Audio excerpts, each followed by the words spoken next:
Welcome to Burlap Teachers. Enjoy the video.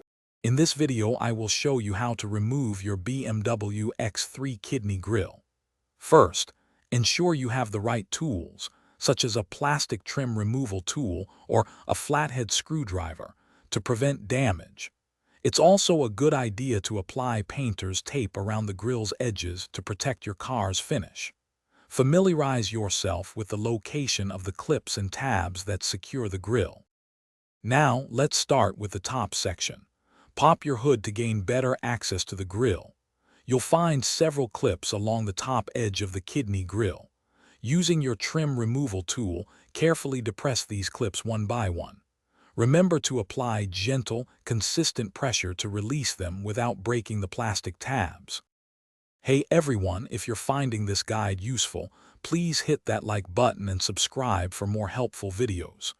Quick recommendation: if you're always looking up car repair guides or just love to read, check out the new Kindle Paperwhite.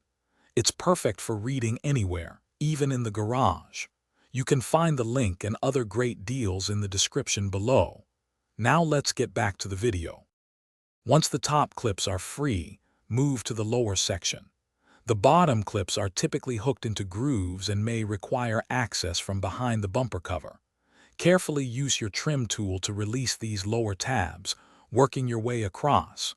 With all clips disengaged, you can gently pull the entire kidney grille straight out from the bumper. Thanks for watching. Consider subscribing if this video helped you.